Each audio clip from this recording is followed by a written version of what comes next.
Okay, I said, can you guys hear me? There we go. How are you? Small little shindig here, huh?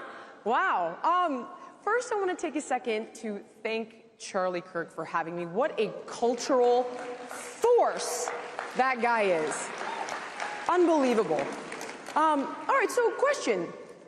How excited are you guys to listen to these incredible speakers? Megyn Kelly, Tom Holman, Kristi Noem, Tucker Carlson. Wow, right? But you know what's interesting is that all of us across the spectrum are equally as excited to come and talk to you. Because we realize that we are simply stepping stones to something much greater than ourselves. And it's you guys. You guys who are going to inherit the country and inherit the world. You are the future of our country. And subsequently, the future of all human race. You guys are super duper special and important. So there's been a lot of like, my blood pressure's up. My God, it's like China wants to get you and Iran wants to get you, Israel wants to get you, and the deep state wants to get you. Let's take a step back from that for a second. Let's talk about you guys and what you guys want for yourselves and why you're here. So show of hands, who's here because you want to focus on your purpose, you want to hone your vision, you want to contribute? Oh, I need a little more, come on. Okay, so let's talk about the ways in which you can do that really effectively. The first thing is to be authentically yourself. And I saw that Megyn Kelly said this last night, and she was talking about kids in college and don't kowtow to narratives. I'm not going to ask you, to plant your feet firmly in the sand and not move. But what I want to lean into with regard to that message is that don't get caught up, and this is a broader conversation. It is not political. Do not get caught up in the shoulds. And I think that message that she was giving you is really important to reinforce. Because along the way, we get so sidetracked by the things we think we should do that we don't end up doing the things we are meant to do. And what we're meant to do are the things that we love, that we're uniquely passionate about. Now, oftentimes, the how, the work associated with the goal can seem really intimidating and overwhelming, especially for youth right now. We're hearing it all the time, like, I can't afford a house, interest rates are insane, you can buy policy, democracy isn't working for me. We've heard it a million times, but you guys are smarter than that, you're entrepreneurial, and you'll use the tools that our generation doesn't really understand and doesn't know to outthink all of this, and to take the country and take your lives to a better place than we've all achieved, hence the concept of us being stepping stones, and I want you to believe that. And the more you focus on this long-term goal, the more the how will be tolerable. It's been said that if you have a why to live for, you can tolerate the how being the work associated with the goal. What do you need? You need discipline. What do you need discipline for? You want a healthy, strong body. When you're feeling strong physically, you're feeling strong, you're feeling empowered in every facet of your life. It's true that your health is your #1 wealth. That's important. I think we can put that one aside now. I think we've established that. I don't think anyone's going to disagree with me about that. I want to talk to you about diet for a second. And I'm not talking about food. I'm talking about the information that you're taking in. It's really important that you fortify your mind with different perspectives. And I know that's hard, and I'm not asking you to compromise your principles.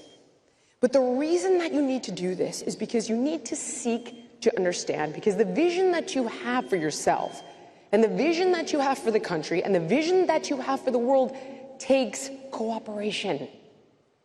So while we sit here and we point out different enemies, and I appreciate that threats are real and I get that, what does Charlie do? He goes behind enemy lines and he makes inroads. How did I get here? How did Trump win? He built a broader coalition. Not everybody agrees on everything. You see people within the Republican Party disagreeing. But it's how you communicate your ideas.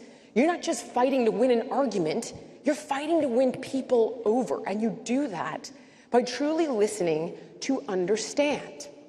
And it's so easy, right? You know, people keep telling me, I saw you on Fox, I saw you on Fox, I saw you on Fox.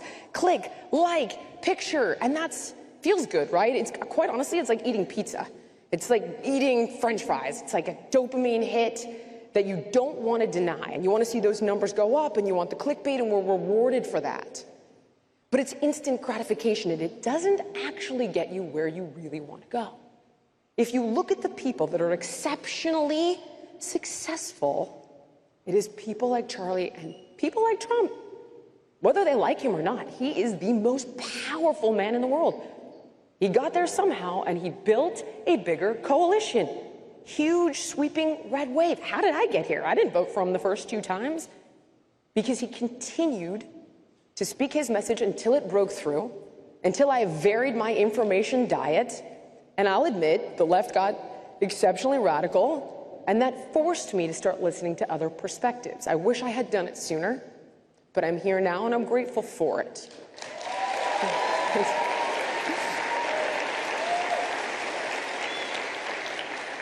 So while I love going on Fox, and I love sitting with Jesse or Sean or Gutfeld, and I take it as a huge privilege, and it's extremely enjoyable, it's a really good way to become intellectually lazy, because it's an echo chamber of your own ideas. But when I had to go on CNN last night, yeah, I wasn't fighting with the yellow belts anymore. And it's 4-on-1, and each and every topic is a trap. Orange man bad, orange man bad, orange man bad. But by putting yourself in that environment, not only are you sharpening your intellectual skills, are you learning what's important to the people you disagree with, you're learning how to fight more effectively, how to communicate more effectively, and you're learning what's important to the, quote, other side. And if you want to achieve that bigger vision, not just for yourself, but for your country and for the planet, you have to do this. And I'm here to tell you something. And we talk about enemies, and that's fine. You know, I've watched my fair share of stuff on China and Iran and all in the deep state. I get it. But the reality is that the vast majority of us, guys, we want the same things. Who wants to be physically healthy? Oh, boy. Okay. Who wants to have love in their life? Right? Who wants to be successful in their career? Can I get an amen for world peace? Guys, okay, we want the same things. We have far more in common than we do apart. And I know it's a big dopamine hit, and they're the bad guys, and they're the others, and they're othering you, and it radicalizes you. I even had this talk with Megyn Kelly. She's like, they radicalized me. There was no more talking to them, and she is a brilliant mind, 100%. And she does more for the conservative movement, arguably, than pretty much everyone on the stage. I think she's that impressive and brilliant. But I would simply ask you to keep in mind that while you can share the ideas and you can share the values, if you want to facilitate even greater change, you're going to have to speak to the people who watch CNN. And I promise you, they want the exact same thing you do. They just have different ideas on how to get there. So in your mind, I want you to think about right now, what are the greatest obstacles to your success, moving from high school and college into your future adult lives? What is it? Do you feel like the system is stacked against you? Do you feel like the left is tearing apart the fabric of civilization? I want to hear ideas. Come up to the mic and tell me what the greatest problems are. So I want to hear it. Who's got an idea? Who wants to share with me the biggest problem that you think young people are facing today? Let's try to troubleshoot this. Can't afford a house. That's a big one. Okay, here's what I would say to you about that. Is it the best way forward financially? And I'm not suggesting you don't want a house. But have you ever listened to Grant Cardone talk about home ownership? And he's a billionaire? Maybe that's not the best way forward to build wealth. Maybe you build wealth without owning a home, and then later, when you have an excess of money, you can own a home because it's a liability and you have the money to spare. I'm not here to talk to you about real estate. The point that I'm making is, how can you think differently? How can you go outside of the box? We do get caught up in narratives, and it's important for you to be aware of that. It's important for you to vary your information diet so that you're aware when you're being brainwashed a little bit, but is that one? I mean, is it? I just did an hour-and-a-half long interview with Grant, and he laid out for me all the ways that we invest our money that end up not working for us, that doesn't make money, that it becomes a liability. Is it possible that that's the case? Is it possible that you rent and you buy an income property that makes you passive income and you build your wealth that way, and then you can sink money into a home? How can you think differently? How can you expand on the ways that you approach a problem? What's another one? Grant Cardone's a psychologist? A Scientologist. He's also a billionaire. So table that concern and look at how he built his wealth. You actually make a great point there, okay? You made him all bad just with that statement. But nobody's all bad. So instead of wiping away all the lessons that you could learn from a billionaire on how he became a billionaire, the left is doing this with Elon Musk. He's a genius. Maybe the right is now. Maybe they don't like him. What can you learn from how this man is changing the world as we know it? What can you learn? This is why the all or nothing mentality is dangerous. Okay? Who's next? We've got a question back here on your right. Go. Hello? Does it work? It does. Anyway, probably you didn't mention this in this conference, but sometimes in universities, I see this false dichotomy between transgenderism and homosexuality, and I see that. Aren't you unwittingly engaging in, let's say, the new conversion therapy? Am I? No, okay. I'm talking about the issue. Whenever I think of transgender, I think of, oh my God, is this the new conversion therapy? Okay, conversion therapy of kids, you're suggesting. Kids or minors. But is that actually stopping you from being successful? Which, no, again, bring up another point. And it isn't about transgenderism. Okay. Here's what it's about. Well, there's an epidemic of loneliness and... Well, hold on. I want to actually address the transgenderism piece for a moment. Personally, for me, I think sex changes for kids is darker than dark, okay? And that is something that I will fight to the end of the earth, all right? And it's not because I care what adults do in their bedroom. I don't. It's because when you give off-label cancer drugs and castration drugs to children, it irreparably harms their body, and they cannot comprehend the consequences of the choices they are making, like sterilization, sexual dysfunction that is permanent, impairment of brain and bone development. So that's something I'm going to fight for. That's a cause that means a lot to me, because for me, I believe we are protecting innocent kids. Now, if an adult made this choice, I could not care less. And the reason I don't care, and you might be, and I appreciate that it might go against your religion, and I understand that, but here's what I would say. While you're trying to build a path to a better life and build more wealth and more affluence and more love, what do you care what that guy's doing in his bedroom? It's gonna waste your time. Focus on the things that really matter so that you can make an impact. So that when it comes down to fighting for things that are serious, real problems, very serious stuff, you've got the energy and the bandwidth to make a dent. That's one thing I see a lot of kids getting caught up in, is all of these different culture wars. Who cares? Cut through the noise. What do you want, and what do you need to do to achieve it? That's what you need to be thinking about. Who else?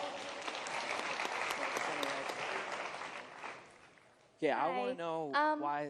I feel like the thing that... Oh, okay, I'm coming back to you. Go. I feel like the thing that stops me and a lot of other kids my age the most is others forcing their opinions on others. So what do you think about that? I think that you have to find the self-esteem and the confidence to stand your ground. And I know that sounds easier than it is to do. And I'm going to speak personally here for a second, okay? So for years, I'm a health person, right? Last thing I really want to do, I sell lunges. I want to sell them to everybody. I don't care what side of politics you're on. That's what I do. But the world started getting crazier, and I wanted to speak out. But my business partner and I were like, it's not what you do. Don't get out of your lane. We don't want to alienate anybody. We really want to get people healthy. And I was afraid to say something until it got so loud and so scary, I felt I had a responsibility to do so. But my point here is that while I tell you, stand your ground and speak your truth, I didn't do it for quite some time. So what I'm saying is, the more you take these little baby steps, the more you'll stretch your emotional fabric. In other words, you'll get more comfortable with being uncomfortable. You'll realize that you can step outside the box and face down fear. And what is it, Dr. Seuss? The people that mind don't matter, and the people that matter don't mind, and you'll find your people, and you'll build your community, and you will flourish. But you have to do this bit by bit, gradually. Don't take it on and come out to the whole school and you don't need to get into a gang fight where the odds are stacked against you. But put yourself in an environment where you're in that crawl, walk zone, the learning zone, where you can expand your skills and practice the things you're working on, so the setbacks aren't catastrophic, and you can learn from those failures. We learn more from failures than we do from wins. Baby steps. Okay, I think I get one more question. Why do you think there is now a norm of older people holding positions in government when the Founding Fathers were younger? This is a problem. But are we not working on term limits for senators and all of that? Jeez. Unbelievable.